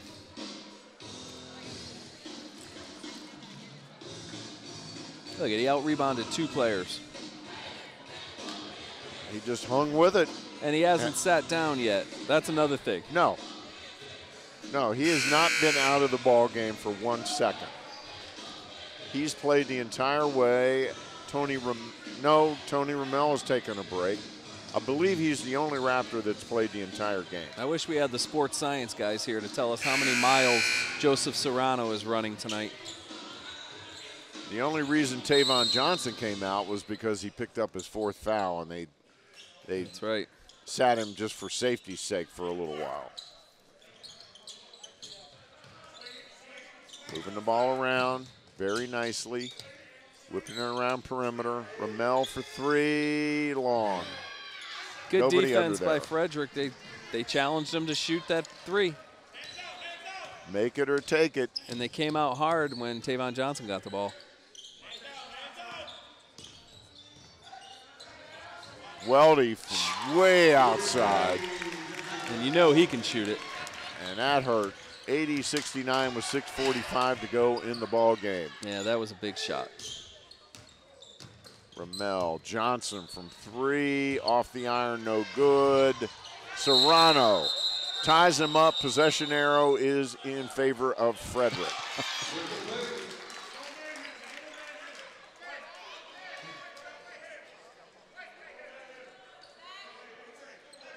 Hey, you hustle after the ball and good things happen, and you get good calls. I take it back. If possession arrow was in favor of Montgomery They actually College. called him. They called him for a travel. Ah, Ogunfalu. Okay.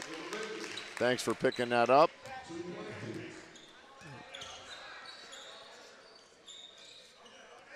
So 80-69. 6.5 minutes to go in the ball game.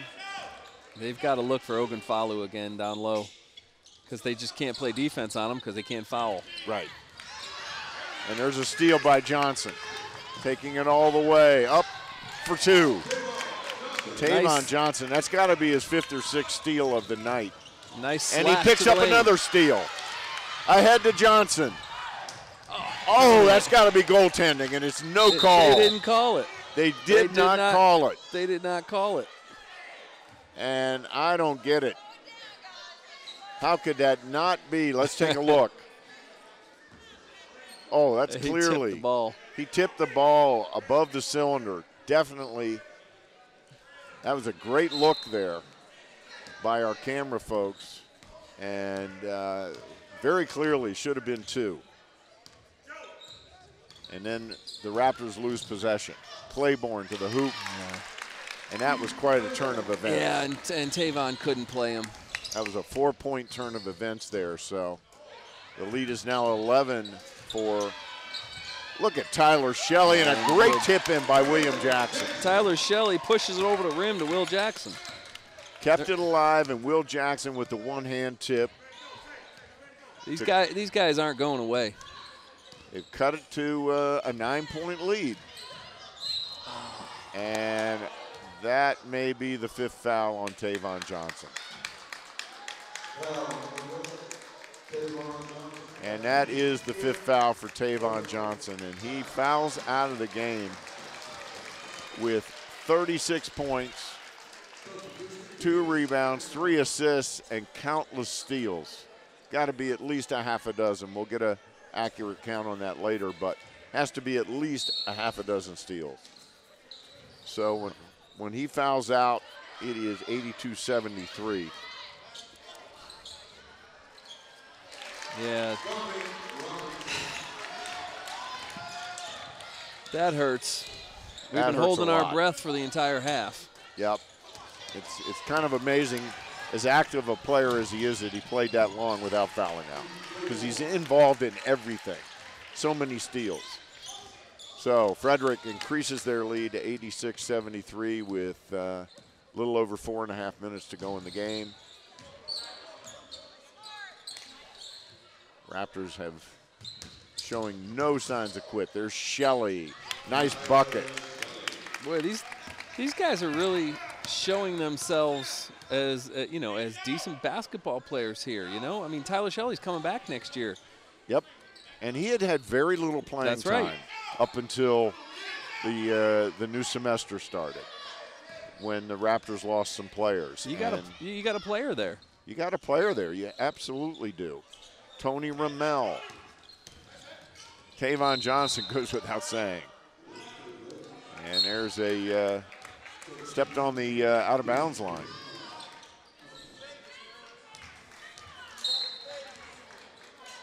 So they've got a couple of guys coming back next year that can really help them. And again, a game like this, they're going to remember this. This is something to build on. Shelley from the corner. Off the rim, no good. Battle for the rebound. Serrano comes out of it. Another 50-50 win. A Cognon, no good. 3:41 to go in the ball game. Frederick up by 11.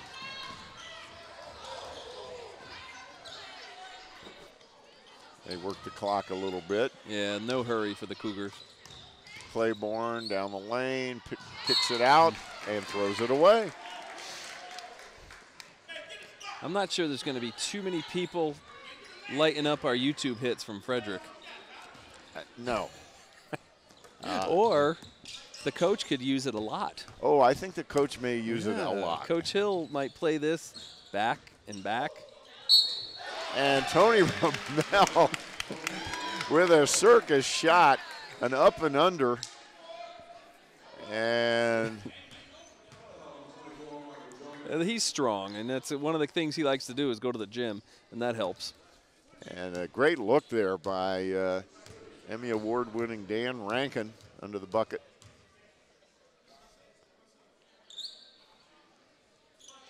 And he completes the three-point play to cut the lead to 8. This team will not go away. Now they're showing pressure. 3:09 to go in the game. Jones, easy hoop there for Ogunfolu. They broke that beautifully, like a hot knife through butter. Ramel down the lane, dig off to a Cognon. That's another big bucket for a Cognon. He had one in the first half. He muscled that in. Cuts the lead to 8. This pesky Raptor team will not go away.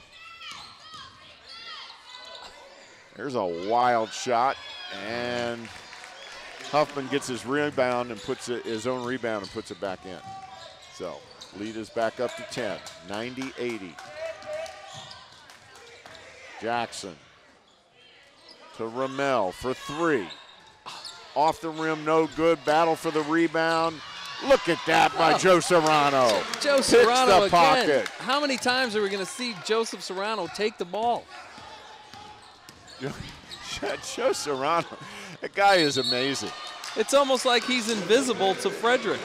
How many times has he come from behind? 2 minutes to go. Look at him pick the pocket. That is it. That is pick the pocket. Go up for 2. They have cut the lead to 8. They have the ball with just over 2 minutes to go in the ball game. I don't know about you. I'm having one of the most fun times I've ever had calling a basketball game. I haven't stopped smiling and laughing since about the 8-minute mark here, and I just don't know what to make of this. It's funny. Joseph Serrano made the steal, scored the bucket, and then ran to his part of the floor on the press where he was going to come back and try to make the same steal from right behind the inbounds pass again in one motion. 12 steals for Montgomery College in the ball game. Michael Brown, you can dance like that. Oh, absolutely. I've seen it. I taught him. He's copying my moves right now. But 12 steals. 12 steals for Montgomery College to 5 for Frederick. You know, there's those stats that needed to jump out at you, ones that you might not get on a normal basis, and 12 steals is one. And Frederick, unfortunately for them, is winning the turnover battle. They have 20-16 for the Raptors. So, but 12 steals to 5. And that is a major, major part of the story. 14 assists to 12.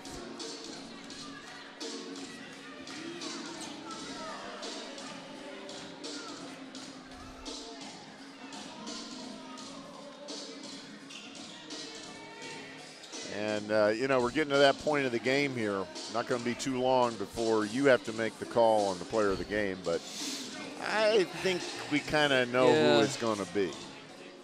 Although these last 2 minutes could be interesting. They will be interesting. And they certainly need a bucket here. Yeah, they need a bucket. This is huge. Huge possession. There's Shelley from 3. In! He made it. That's a huge shot. That cuts the lead to 5. 90-85. Ramel kicked it to Shelley, and Shelley calmly put it in from 3 to cut the lead to 90-85. This is a big possession here for Frederick. That takes some guts from Tyler Shelley. Ice water when that ball left his hand. Minute 35 to go in the ball game. Minute 30. Huffman. And there's a timeout. Well, I thought we were going to get a 5-second there.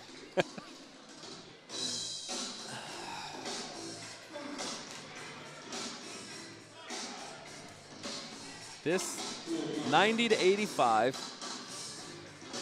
and MC is 3-19 on the season, and Frederick is in first place. 18-6. And I read on Twitter this afternoon, coming from one of the Frederick fans, about how they could win the Maryland JUCO Conference with the victory tonight. And that is very much in jeopardy at the moment. And I guarantee you that head coach Monty Hill did not figure with 2 minutes to go in the ball game that he'd have to be coaching them up like this. that he's drawn up plays where there's 8 seconds left on the shot clock and they're only up 5. Yeah. So if somehow Montgomery College can hold them scoreless on this possession, wow, we're going to have a heck of a last minute of play here. And you know what, partner? I think we're going to hold off on naming that player of the game until this baby's over. Sure, you never know. Well, coming out of the timeout here, we have 8 seconds left, and you know that MC cannot come close to matching size, and they can't really body anybody up on defense, so you got to get the ball down to 22, Ogunfalu. He's just lethal in the lane. Yeah, they've got to go low to Jones or Ogunfalu. Or a kick to Welty. Claiborne, drive, tip, good. Ogunfalu, just above everybody. 92-85, minute 12 to go. They need a 3. Shelley from the corner, in. He hit the three. He hit another one, Tyler Shelley. 92-88. Where have you come from, number 25? Still a two-possession game. 59 seconds to go in the ball game. Frederick taking their time. 52 seconds to go in the ball game. 20 on the shot clock. Montgomery College sitting back in their 2-3 zone. Claiborne. They got to bring that zone down close and let them shoot the ball. Down to 10 seconds, 7 on the shot clock. Jones, no good. Rebound. Great play by Will Jackson. 30 seconds to go in the ball game. Here's Ramel. He loses the handle. He's tied up, and a possession arrow is in Frederick's favor. Oh, boy. Will Jackson just had the play of the game where he stopped the post up. Claiborne got his hand in there, knocked the ball away, and then Ogunfolu, who has been a thorn in the side of the Raptors all night long, tied it up to give the ball to Frederick with 26.3. The shot clock is turned off. 92-88 with 26.3 seconds to go. And the officials are conferring with the scoring table. I don't know if there's an issue with the clock. It's quite possible that I think Coach Bryson may have thought that the travel call. The travel call down here may have looked like a jump ball, but they had called the travel, so maybe that's where they. Okay, so it was that was the clarification. Yeah. Well, I was confused by that too, so that's understandable. All right, MC with the pressure. Claiborne gets it ahead to Weldy. He goes up. He's fouled. He scores, and that could be the ball game. Although we've got 21.3 seconds to go, and we're not counting this Raptors team out. But that's a big play there. Nice, strong move by Welty. And he knew he was going to get fouled. Great play. Akagon had to go up. He had to try to stop that. And great play by Welty, and nice look from Claiborne.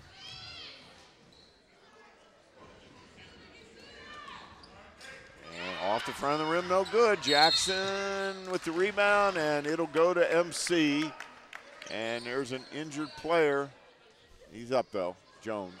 Looked like he was holding his knee for a second.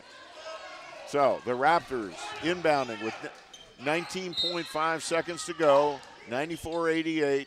It is still a two-possession game. Here comes Serrano up the floor to Ramel from the corner for three. Off the rim, no good. And a big rebound by Dominique Wright. He throws it out of bounds to give the Raptors some life. Wow. With 8.4 seconds to go. Well, we've seen it all in this game. Just when we look at the scoreboard and say it's over, they throw the ball out of bounds. There's a Cognon. Unbelievable. An unbelievable three by Ditas Cognon to make it 94-91 with 6 seconds to go. Oh, my goodness. Watch this. Nobody's out there playing him. He was all by his lonesome. Who was going to say that Tyler Shelley and Ditas Cognon were going to be the two guys in the last 2 minutes of this game to keep the Montgomery College Raptors within striking distance of the best team in Maryland? This team is playing with confidence. They are playing with heart. The effort is just amazing. Great look there at Ditas Cognon and William Jackson. Ditas Cognon, he is pumped. That young man is pumped. Wow. That's got to be the biggest shot of his life. 94-91. What a game. Really a great basketball game. It was 82-73 when the best player on the team, Tavon Johnson, all 36 points of Tavon Johnson went out of the game. He fouled out at 82-73, and now it's 94-91. Another nice look at that three by Cognon. And it takes guts for them to give Cognon the ball, really, instead of looking for your Serrano. And, of course, if Tavon Johnson had not fouled out, would Ditas Cognon even be in the game? Probably not. So, so you look for the last player on your bench, and he hits the biggest shot. So you got to give credit to Will Jackson for inbouncing him the ball. And Frederick gave MC the life with that turnover off the rebound. So Frederick Inbounding it with 6 seconds to go in the ball game. There's a court length pass to Dominic Robinson for the slam. 3.9 seconds to go. The Raptors down by 5. Serrano throws up a 3 at the buzzer, no good. And a valiant effort, an absolutely valiant effort by the Montgomery College Raptors falls just short as they fall 96-91 to the first place in Maryland JUCO Frederick Cougars. So the Raptors come up just a bit short, but in effort, they gave everything they had.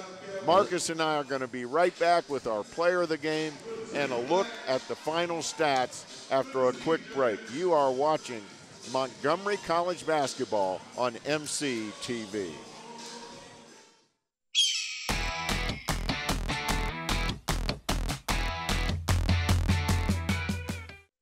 No matter where you're headed, no matter what your age, you'll find it all here at Montgomery College. Small class sizes, over 130 programs of study, seamless transfer options, state-of-the-art facilities, nationally ranked NJCAA athletics. The possibilities are endless at Montgomery College. Apply today.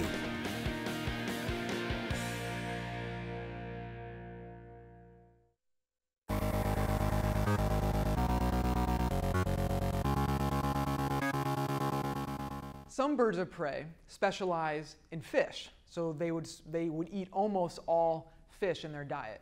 And some of those raptors have special pads on their feet where they actually have hooked barbs that allow them to have a much better grip when they are diving and grabbing for those fish. And then they have additional adaptations that allow their feet and toes to orient in such a way that they can carry the fish head first while they're flying back to where they're going to feed on the fish to minimize the wind resistance.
And welcome back to the Rockville campus of Montgomery College. Michael Brown alongside my partner Marcus Rosano. And Marcus, we just saw one of the most remarkable basketball games I've ever had the pleasure of watching, let alone calling. That was fun. I still can't believe that this score was 96-91 with MC having 6 players and Frederick being the #1 team in Maryland. That was an unbelievable performance. Hey, they lost. It's in the L column, but they won. A lot of fans, and they just showed so much heart tonight. It's unreal. I know players hate like heck the word moral victory and all that kind of stuff, but man, if there was ever a moral victory, this certainly was one for Montgomery After College what we saw tonight. against Baltimore City, losing 121-71, they could have packed it up. This Absolutely. whole program could have packed it up this year, count your losses, and see what happens next year. Well, they didn't. They came out here on sophomore night, and they played like they had nothing to lose, and they just gave heart, and they scared the heck out of the #1 team in Maryland. They played with guts, they played with heart, they played with energy and ability. And our player of the game, let's get to that. It's got to be Tavon Johnson. It's Tavon Johnson. He was lights out. You know, he knew that he had to chuck the ball up in the air tonight, and he did. He had 7 threes. He scored 36 points. 7 of 15 from 3, had 4 steals.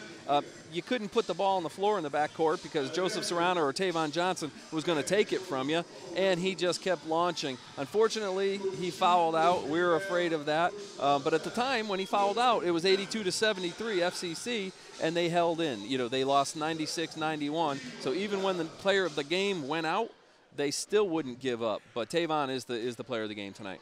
He certainly was.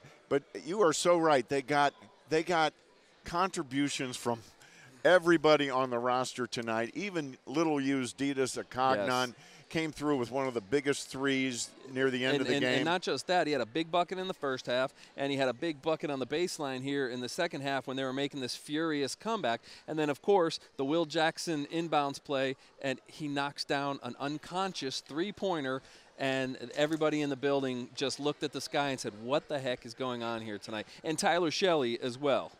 Well, you look at this roster, this entire 6-man roster: Tony Ramel, Joe Serrano, Tavon Johnson, Ditas Akognon, Tyler Shelley, William Jackson. Those guys, they impressed the heck out of me tonight. They played so hard. There was no quit. No quit. They had an answer for everything that Frederick threw at them. The height difference, the size difference, the depth of the roster. It didn't matter.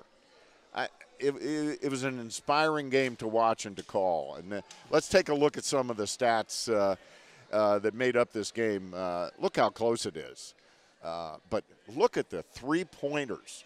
16 for 42 from 3, and we talked about it all game, that they're just going to need to continue to launch from 3. You don't really have a post presence, and you're going up against a team that goes 6'7", 6'5", 6'5", up and down the line, so you needed to launch those threes, and that's what they did. And then if you want to look at another stat, they were down by 13 points at halftime. So they actually won the second half from our awesome stats man, Evan Brown, 51-43. Now, that is a win in the second half, and we've talked about how you can win in installments. Maybe you win in the first 5 minutes. Maybe you hang around the first 10 minutes. Well, guess what? They hung around for 40 minutes, and that's something that not anybody in this building thought that they could do.